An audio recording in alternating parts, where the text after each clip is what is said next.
Welcome to episode 167 of Norse Myths, Legends, and Folktales. My name is MyLinda Butterworth, and today we hear a tale about a poor lad who does a kindness for another, despite that his mother and employer think him a fool. He learns a lesson about being true to himself in The Honest Penny. Once on a time, there was a poor woman who lived in a tumble-down hut far away in the wood. Little had she to eat, and nothing at all to burn, and so she sent a little boy she had out into the wood to gather fuel. He ran and jumped and ran to keep himself warm, for it was a cold, gray autumn day, and every time he found a bough or a root for his billet, he had to beat his arms across his breast, for his fists were as red as the cranberries over which he walked, for it was very cold.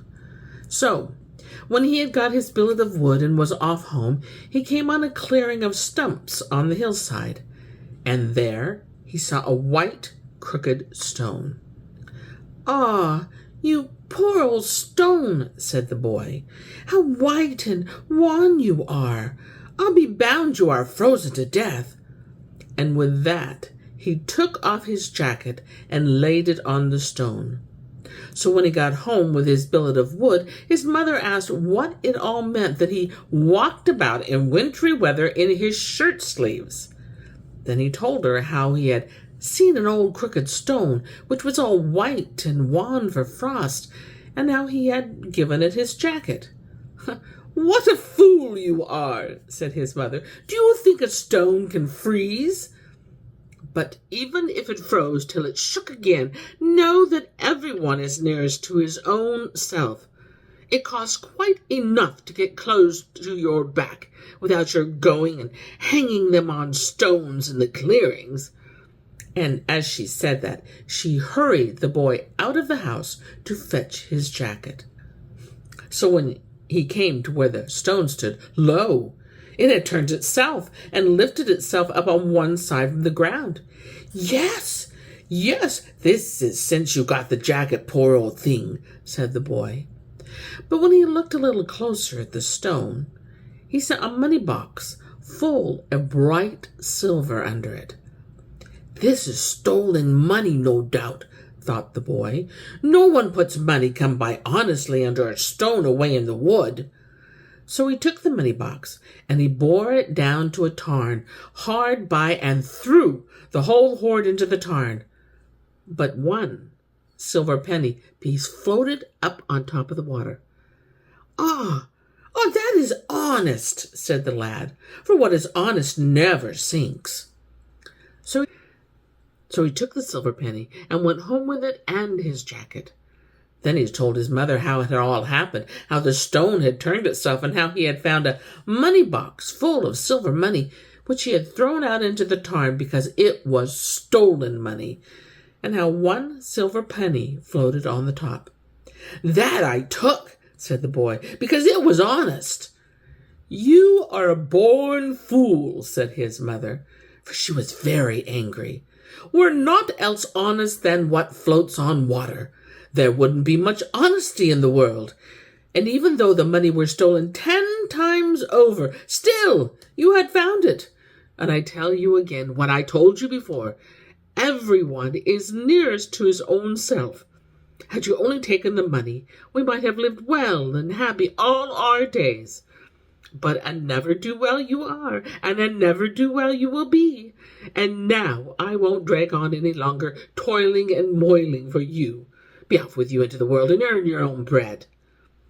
So the lad had to go out into the wide world, and he went both far and long seeking a place. But wherever he came, folk thought him too little and weak, and said they could put him to no good use. At last he came to a merchant, and there he got leave to be in the kitchen and carry in wood and water for the cook. Well, after he had been there a long time, the merchant had to take a journey into foreign lands, and so he asked all his servants what he should buy and bring home for each of them. So when all had said what they would have, the turn came to the scullion too, who brought in wood and water for the cook. Then he held out his penny. "Well, what shall I buy with this?" asked the merchant. "There won't be much time lost over this bargain." "Buy what I can get for it. It is honest, that I know," said the lad. Then his master gave his word to do, and so he sailed away. So when the merchant had unladed his ship and laded her again in foreign lands, and brought what he had promised his servants to buy, he came down to his ship, and was just going to shove off from the wharf. Then, all at once it came into his head that the scullion had sent him out with a silver penny, and that he might buy something for him. "May I go all the way back to the town for the sake of a silver penny? One would then have a small gain in taking such a beggar into one's house," thought the merchant. Just then an old wife came walking by with a bag on her back. "What have you got in your bag, mother?" asked the merchant. "Oh, nothing else than a cat. I can't afford to feed it any longer, so I thought I would throw it into the sea and make away with it," answered the woman. Then the merchant said to himself, "Didn't the lad say I was to buy what I could get for his penny?" So he asked the old wife if she would take 4 farthings for her cat. Yes, the goody would not slow to say done, and so the bargain was soon struck. Now, when the merchant had sailed a bit, a fearful weather fell on him, and such a storm there was nothing for it but to drive and drive till he did not know where he was going. At last he came to a land on which he had never set foot before, and so up he went into the town. At the inn where he turned in, the board was laid with a rod for each man who sat at it. The merchant thought it was very strange, for he couldn't at all make out what they were to do with all these rods. But he sat him down and thought he would watch well what the others did, and do like them. Well, as soon as the meat was set on the board, he saw well enough what the rods meant, for out swarmed mice in thousands, and each one who sat at the board had to take to his rod and flog and flap about him, and naught else could be heard than one cut of the rod harder than the other one which went before it.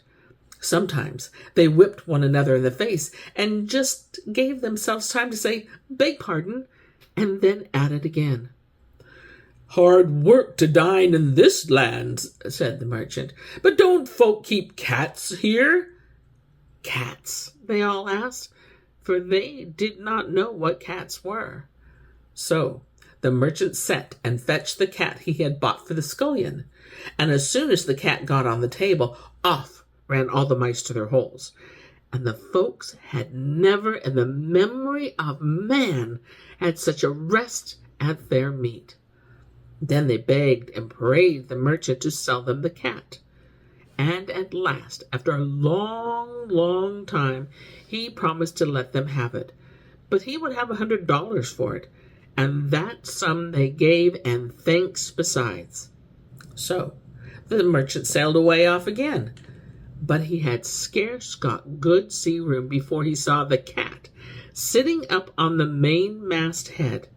And all at once again came foul weather, and a storm worse than the first. And he drove and drove till he got to a country where he had never been before. The merchant went up to an inn, and here too the board was spread with rods, but they were much bigger and longer than the first. And to tell the truth, they need to be, for the mice here were many more, and every mouse was twice as big as those he had seen before. So he sold the cat again, and this time he got $200 for it, and that without any haggling. So when he had sailed away from that land and got a bit out at sea, there sat Grimalkin again at the masthead, and the bad weather began at once again, and the end of it was again driven to a land where he had never been before. He went ashore up to the town and turned into an inn. There, too, the board was laid with rods, but every rod was an ell and a half long, and as thick as a small broom.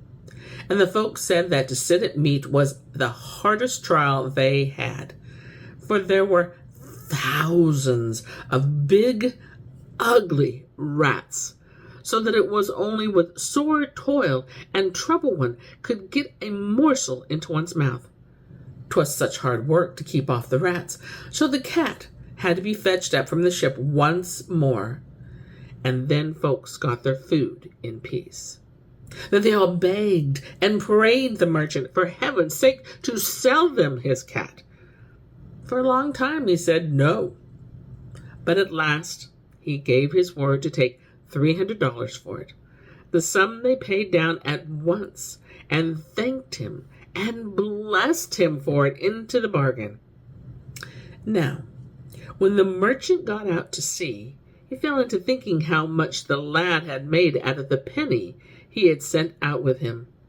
Yes, some of the money he shall have, said the merchant to himself, but not all. Me it is that he has to thank for the cat I bought, and besides, every man is nearest to his own self.